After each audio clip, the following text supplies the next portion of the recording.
ಮಳವಳ್ಳಿ ಪಟ್ಟಣದ ಪುರಸಭೆ ಸಭಾಂಗಣದಲ್ಲಿ ಪುರಸಭಾಧ್ಯಕ್ಷ ಪುಟ್ಟಸ್ವಾಮಿ ಅಧ್ಯಕ್ಷತೆಯಲ್ಲಿ ನಡೆದ ಸಾಮಾನ್ಯ ಸಭೆಯಲ್ಲಿ ಮಾತನಾಡಿದ ಸದಸ್ಯ ನೂರಲ್ಲ, ನಮ್ಮ ವಾರ್ಡ್ಗೆ ಕಸ ವಿಲೇವಾರಿ ಮಾಡುವ ವಾಹನ ಬರುತ್ತಿಲ್ಲ.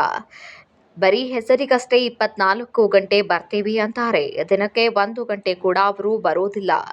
ಇಲ್ಲಿನ ಜನರು ನನಗೆ ಬೈತಾ ಇದ್ದಾರೆ. ಜನರಿಗೆ ಏನು ಉತ್ತರ ಕೊಡ್ಲಿ? ಸಭೆಯಲ್ಲಿ ಈ ರೀತಿಯಾಗಿ ಹೇಳಿಕೊಂಡು ಧರಣಿಗೆ ಕುಳಿತುಕೊಂಡಿದ್ದಾರೆ. ಇನ್ನು ಇದೇ ವೇಳೆ ಪುರಸಭಾ ಅಧ್ಯಕ್ಷ ಪುಟ್ಟಸ್ವಾಮಿ ಅವರು ಮಾತನಾಡಿ, ಮುಂದಿನ ದಿನಗಳಲ್ಲಿ ಬೇಸಿಗೆಯ ವಾತಾವರಣ ಹೆಚ್ಚಾಗಲಿದ್ದು, ಪಟ್ಟಣದ 23 ವಾರ್ಡ್ಗಳಲ್ಲೂ ನೀರಿನ ಅಭಾವ ಉಂಟಾಗುವ ಸಾಧ್ಯತೆ ಇರುವುದರಿಂದ ಸಾರ್ವಜನಿಕರು ನೀರನ್ನು ಮಿತವಾಗಿ ಬಳಸಿ ಹೆಚ್ಚು ಪೋಲು ಮಾಡದಂತೆ ಪುರಸಭೆ ಜೊತೆ ಸಹಕರಿಸಿ ಎಂದು ಮನವಿಯನ್ನ ಮಾಡಿದರು.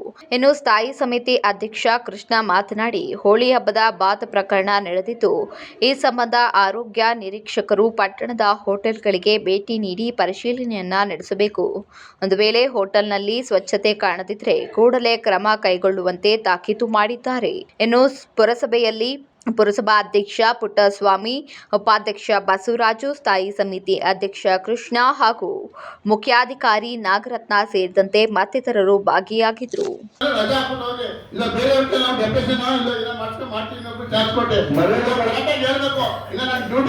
ಸಾರ್ವಜನಿಕವಾಗಿ ಸದಸ್ಯರು ಗಮನಿಸ್ತೀನಿ, ಅವ್ರು ಫೋನ್ ಎತ್ತಿ ಕೆಲಸ ಮಾಡ್ತೀನಿ ಅಂತ ಇಲ್ಲಿ ಬೇಕಾಬಿಟ್ಟಿ ಕೆಲಸ ಮಾಡಿಸ್ಕೊಂಡು ನಾವು ಬಳಸ್ಕೊಳ್ಳೋದಲ್ಲ ಇರೋದು.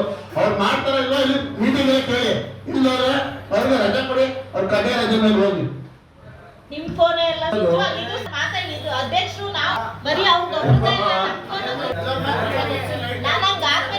ಉದ್ದಕ್ಕೂ ಆಬ್ಸೆಂಟ್ ಅಂತ ಬಂದಿದ್ದು ಅಟೆಂಡೆನ್ಸ್ ಅಲ್ಲಿ. ಆ ಅಟೆಂಡೆನ್ಸ್ ಅಲ್ಲಿ ಆಬ್ಸೆಂಟ್ ಹಾಕಿದ್ದೀನಿ ನಾನು, ಅದಕ್ಕೋಸ್ಕರನೇ ಇನ್ನ ಸೈನ್ ಮಾಡ್ತಾ ಇಲ್ಲ ಅವರು. ಅಭಿಪ್ರಾಯ ಮಾಡ್ಬೇಕು, ಅಭಿಪ್ರಾಯ ಕೇಳುತ್ತಿದೆ, ಅಜೆಂಡಾ ಇಟ್ಟಿದೀವ ಎಲ್ಲ ಅಧಿಕಾರಿ ನೌಕರರು ನಾವು ಸಾರ್ವಜನಿಕ ಕೆಲಸ ಮಾಡಕ್ ಬಂದಿರೋದಿಲ್ಲ. ಯಾರೇ ಆಗಲಿ ಸ್ವಂತ ಕೆಲಸಕ್ಕೆ ಫೋನ್ ಮಾಡಲ್ಲ. ದಯವಿಟ್ಟು ಎಲ್ಲ ಫೋನ್ ತೆಗೆದು ರೆಸ್ಪಾನ್ಸ್ ಮಾಡಿ. ಸಾರ್ವಜನಿಕವಾಗಿ ಕೆಲಸ ಮಾಡುವಾಗ ನೀವು ಎಲ್ರಿಗೂ ರೇಗ್ತಾ ಇರೋದಲ್ಲ. ನಮ್ ನಾಲ್ಗೆ ನಮ್ ಸಂಸ್ಕಾರ ಇರುತ್ತೆ. ಕೆಲಸ ನಾಳೆ ಮಾಡಿ, ಇವತ್ತು ಫೋನ್ ತೆಗೆದ್ಬಿಟ್ಟು ರೆಸ್ಪಾನ್ಸ್ ಮಾಡಕ್ಕೇನು? ವಾಟರ್ ಮನ್ ಆಗ್ಬೋದು, ನಮ್ಮ ಕಚೇರಿ ಸಿಬ್ಬಂದಿಗಳಾಗ್ಬಹುದು, ಯಾರೇ ಆಗ್ಬಹುದು, ಪ್ರತಿಯೊಬ್ರು ಫೋನ್ ತೆಗಿಯೋದನ್ನ ಕಲೀರಿ. ಕೆಲಸ ಇನ್ನೊಂದು ದಿನ ಮಾಡಿದ್ರು ಪರವಾಗಿಲ್ಲ. ಅನ್ನೋದು ಅದು ಅವರು ವಾರ್ಡ್ಗಳಿಗೆ ಹೋಗಿ ವಿಸಿಟ್ ಮಾಡಬೇಕು. ಅವ್ರು ಎಲ್ಲೋ ಕುಂತ್ಕೊಂಡು ಎಲ್ಲೋ ಮಾಡೋದಲ್ಲ. ಅವ್ರ ಕಂಡೀಷನ್ ಆಗ ಕರೆಕ್ಟಾಗಿ ಅವ್ರು ಹೇಳಿ ಅವರು. ಈಗ ನಮ್ಮ ಹೋಟ್ಲು ವಿಷಯ, ಹೋಟ್ಲು ಈಗ ಆಯ್ತಲ್ಲ, ಈಗ ಫುಡ್ ಪಾಯ್ಸನ್ ಆಗಿ ಅದ್ರ ಬಗ್ಗೆ ಈಗ ಟೌನ್ ವ್ಯಾಪ್ತಿಯಲ್ಲಿ ಮೇಡಮ್ ಅವ್ರ ಹತ್ರ ಮಾತಾಡಿದವಂತೂ ವೀರಭದ್ರಪ್ಪ ಹೇಳಿದ್ರು. ಈಗ ಹೆಲ್ತ್ ಇನ್ಸ್ಪೆಕ್ಟರ್ ಇವರು ಏನ್ ಕ್ರಮ ತಗೊಂಡ್ರು? ಇದು ರಾಜ್ಯದಲ್ಲೇ ಸುದ್ದಿ ಆಯ್ತು. ಈಗ ನಮ್ಮ ವ್ಯಾಪ್ತಿ ಬಂದಿದೆ, ಸಸ್ಪೆಂಡ್ ಆಗೋಗ್ತಿದ್ರು ಇವರು. ಈಗ ಯಾವ ಹೋಟ್ಲಿಗೆ ಹೋಗಿ ಯಾವ ನೈಟ್ ಕ್ಯಾಂಟೀನ್ ಕಳೆ ಏನ್ ಮಾಡ್ತಿರೋರು, ಈ ಕಾಲ್ರ ಇದೆಲ್ಲ ಬರ್ತಾ ಎಲ್ಲಿ ಹೋಗಿ ಏನ್ ವಿಸಿಟ್ ಮಾಡಿದಾರೆ, ಏನ್ ಮಾಡಿದಾರೆ ಕೇಳಿ. ಆರೋಗ್ಯ ಕೂತ್ಕೊಳ್ತಾ ಇದ್ದೀನಿ, ಈಗ ಅಡ್ವಾನ್ಸ್ ಆಗಿದೆ ಹೇಳ್ತಾ ಇದ್ದೀನಿ. ನನ್ಗೂ ಹೇಳಿ ಹೇಳಿ ಸಾಕಾಗಿದೆ. ನನ್ನ ಸಮಸ್ಯೆ ಈಗ ಕಸದ ಸಮಸ್ಯೆ ದೊಡ್ಡ ಸಮಸ್ಯೆ ಅಧ್ಯಕ್ಷ. ಅದು ಯಾಕೆ ನಾನು ಇಷ್ಟೊಂದು ಲಘುವಾಗಿ ತಗೋತಾ ಇದ್ದೀನಿ ಅಂತ ನನಗೆ ಇನ್ನೂ ಅರ್ಥ ಆಯ್ತಾ ಇಲ್ಲ. ಯಾವ್ದು ದೊಡ್ಡ ಯಾಕಿರೋ ಕೆಲಸ ನಾನು ಕೇಳಕ್ಕೆ ಸಂವಿಧಾನದಲ್ಲಿ ನಾವು ಇಷ್ಟು ಮಾತಾಡ್ಲಿಲ್ಲ ಅಂತ ಏನ್ ಸರ್ ಮಾತಾಡ್ಬೇಕು ನಾವು? ಜನ ಏನಂತಾರೆ ನಮ್ನ?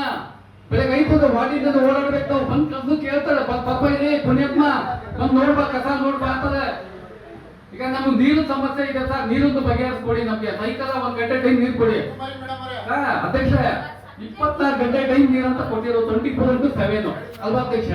ನಾವು 24 hours ಬೇಡ ನಮ್ಗೆ. 2 hours ಕೊಡಿ, ಬೆಳಗ್ಗೆ 1 ಗಂಟೆ, ಸಾಯಂಕಾಲ 1 ಗಂಟೆ. ಸಾಯಂಕಾಲ ಕೊಡಕ್ಕೆ ಏನ್ ತೊಂದರೆ ಅಂತ ನನಗೆ ಸ್ವಲ್ಪ ಹೇಳಿ ವಿವರವಾಗಿ ನಾವು ಅದನ್ನು ತಿಳ್ಕೊಂಡು ಇಷ್ಟು ಕೇಳಲ್ಲ ನಾನು. ಅದಕ್ಕೆ ನಮ್ಗೆ ಹೇಳಿ, ನನ್ನ ಸಾಯಂಕಾಲ 1 ಗಂಟೆ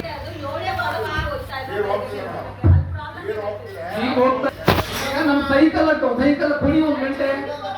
ಈಗ ಅದ್ರ ಹೆಸರೇ ಅನ್ಸಲ್ಲ, ಈಗ ಹೆಸರನ್ನೇ ಬದಲಾಯಿಸಿ ಸರ್. ಅದು 24/7 ಅಂತ ಹೆಸರು ಬದಲಾಯಿಸ್ಬಿಟ್ಟು ಬೆಳಗ್ಗೆ 1 ಗಂಟೆ ಅಂತ ಹೇಳ್ಬಿಡಿ. ಇಲ್ಲ ಅಂದ್ರೆ 1 ಗಂಟೆ ಅಂತ ಬೆಳಗ್ಗೆ ಅಷ್ಟು ಮಾತ್ರ ಕೊಡ್ತೀನಿ.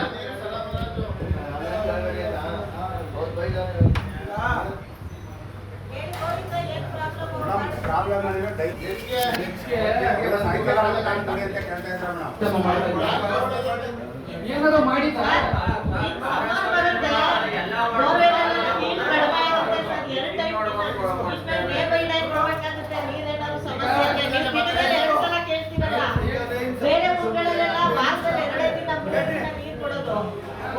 ಸೈಕಲ್ ಕೊಡಕ್ಕಾಗತ್ತಾ ಇಲ್ಲ? ಎಷ್ಟು ಕೇಳಿದ್ರೆ ತಪ್ಪುತ್ತೆ. ಸರ್, ಒಂದ್ ನಿಮಿಷ. ಏನ್ ಗೊತ್ತಾ, ಈಗ ಸಮ್ಮರ್ ಬರ್ತಿದೆ, ಬೋರ್ವೆಲ್ ಎಲ್ಲ ನೀರು ಕಡಿಮೆ ಆದ್ರೆ ನೀರಿನ ಪ್ರಮಾಣನೂ ಕಡಿಮೆ ಆಗುತ್ತೆ ಸರ್. ಈ ಟೈಮಲ್ಲಿ ಸ್ವಲ್ಪ ಅಡ್ಜಸ್ಟ್ ಮಾಡ್ಕೋಬೇಕಾಗುತ್ತೆ. ಈ ಕೆರೆಯಿಂದ ನೀರು ಬರ್ತಿತ್ತು ನಮಗೆ, ಬೆಳಗ್ಗೆ ಕೊಡ್ತಿದ್ರು, ಸಾಯಂಕಾಲ ಕೊಡ್ತಿದ್ರು, ಆಗ ಸಮಸ್ಯೆ ಇರ್ಲಿಲ್ಲ ಮೇಡಮ್. ಬೋರ್ವೆಲ್ ಅಲ್ಲಿ ನೀರು ಜಾಸ್ತಿ ಇದ್ದಾಗ ಕೊಡ್ತಾರೆ. ಕಾವೇರಿ ನೀರು ಬೆಳಿಗ್ಗೆ ಒನ್ ಟೈಮ್ ಕೊಡ್ತಾರೆ ಸರ್. ಬೋರ್ವೆಲ್ ನೀರ್ನ ಈಗ ಪವರ್ ಕರೆಂಟ್ ಬಿಲ್ಗಳು ಕೆಲವರು ನೀರಿನ ಬಿಲ್ಲು ಕಟ್ತಾ ಇಲ್ಲ. ನಾವು ಅದನ್ನು ವಸೂಲಿ ಮಾಡಿ ಮೇಡಮ್. ನಾವು ಸಾಥ್ ಕೊಡ್ತೀವಿ ನಿಮ್ ಜೊತೆ ಬಂದು, ಬಿಲ್ ವಸೂಲಿ ಮಾಡಕ್ಕೆ ನಾವು ನಿಮ್ ಜೊತೆ ಬರ್ತೀವಿ, ವಸೂಲಿ ಮಾಡ್ಕೊಡಿ. ಅದು ತಕ್ಷಣ ನೀರು ಕೊಡಿ ಅಷ್ಟೇ ಕೆಲಸ ನಾವು. ಎಲ್ರಿಗೂ ಜನ ನಮ್ ಜೊತೆ ಕೋಆಪರೇಟ್ ಮಾಡ್ತಾ ಇಲ್ಲ. ಜನ ನೀರಿನ ಬಿಲ್ಲು ಕಟ್ತಾ ಇಲ್ಲ. ಎಲ್ಲರಿಗೂ ನಮಸ್ಕಾರ. ನಮ್ಮ ಮಳವಳ್ಳಿ ಪುರಸಭೆ ವ್ಯಾಪ್ತಿಯಲ್ಲಿ ಮುಂದಿನ ದಿನಗಳಲ್ಲಿ ಬೇಸಿಗೆ ಸ್ಟಾರ್ಟ್ ಆಗಿರೋದ್ರಿಂದ ನಮ್ಮ 23 ವಾರ್ಡ್ಗಳಲ್ಲೂ ನೀರಿನ ಸಮಸ್ಯೆ ತುಂಬ ತೊಂದರೆ ಇದೆ. ಹಂಗಾಗಿ ಸಾರ್ವಜನಿಕರು ನೀರನ್ನು ಪೋಲು ಮಾಡದೇ ಮಿತಿಯಾಗಿ ಬಳಸಿ, ಮಿತಿಯಾಗಿ ಖರ್ಚು ಮಾಡಿ ಎಲ್ಲರೂ ಸಾರ್ವಜನಿಕರು ನೀರನ್ನು ಮಿತಿಯಾಗಿ ಉಪಯೋಗಿಸಿ ಬಳಸಿ. ಎಲ್ಲರಿಗೂ ನಮಸ್ಕಾರ. ಜೈ ಹಿಂದ್, ಜೈ ಕರ್ನಾಟಕ.